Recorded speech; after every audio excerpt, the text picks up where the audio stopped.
saya berada di sini, tujuannya adalah untuk mengutip dana untuk tabung pembangunan insan Sabah Gang. Weh, asal kau nyanyi kat pasar weh? Sekali aku pun suka. Aku nak nyanyi kat mana? Kak, apa misi kau sebenarnya nyanyi kat pasar ni? Membantu saudara-saudara kita yang berada di pedalaman Sabah. Bersama dengan Ustaz Akhwan ni selama 3 tahun lebih. Kita nak cari dana untuk membantu saudara-saudara kita di pedalaman Sabah yang mana banyak ketinggalan, kehilangan kasih sayang, tak ada tempat nak mengadu mengenai ekonomi mereka, agama mereka. Mereka ni ketandusan benda-benda ni. Memang diorang nak mencari benda ni. Sebab bila dulu saya teringat, masa zaman-zaman saya buat show kat Sabah, saya banyak buat show saja, tapi saya tak buat dakwah pada mereka. Memang sedih.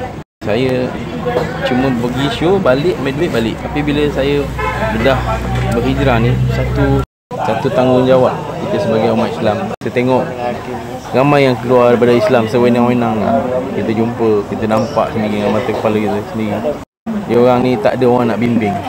Jadi saya sedih masa dulu kenapa peluang tu tak datang. Tapi alhamdulillah peluang ni datang bila saya dah mula berubah. Dunia glamour ni macam kau tinggal macam tu je. Jadi kau nak menggunakan platform dakwah ni untuk kau dikenali kembali atau macam mana? Tak cari glamour dah sekarang. Dakwah ni tanggungjawab. Jadi misi tadi yang kita nampak, kita pernah jumpa satu surau yang tinggalkan macam tu. Saya terpanggil dan kita jumpa surau tu, dah naik lalang, nak repot. Jadi saya terpanggil. Ustaz kata, ini mesti surau. Kita bila cek balik, besok tu kita jumpa cek balik, memang surau. Surau tu dah ditinggalkan beberapa tahun gitu. Sejarah dia, dalam satu kampung dia ada 15 atau 20 orang keluarga duduk kat situ. Sekarang ni dah tak ada. Rupanya mereka dah keluar daripada agama Islam. Kenapa? Sebab dakwah tak dijalankan. Tak ada orang nak menyampaikan, tak ada orang yang nak membimbing mereka.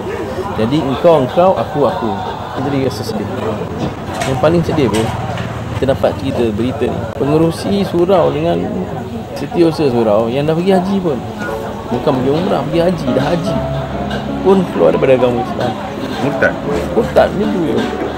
Hanya daripada sebab daripada ekonomi mereka, sebab tak ada orang nak menyampaikan, tak ada orang nak bertahankan agama. Saya Akhwan Afandi bin Zulkifli, pengarah pembangunan Insan Sabah Gang, sebuah badan NGO yang bergerak aktif dalam membangunkan umat di pedalaman Sabah khususnya. Hampir 14 tahun melaksanakan misi di pedalaman Sabah.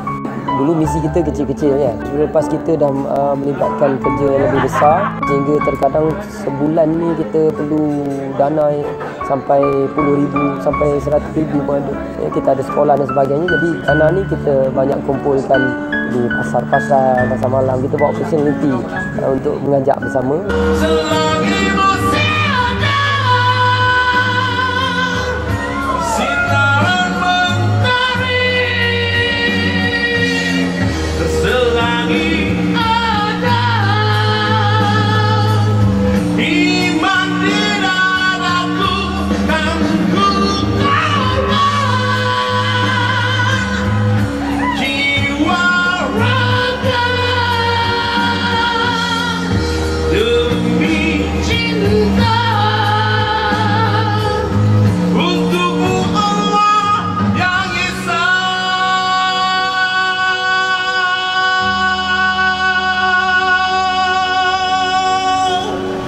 La ilaha illallah.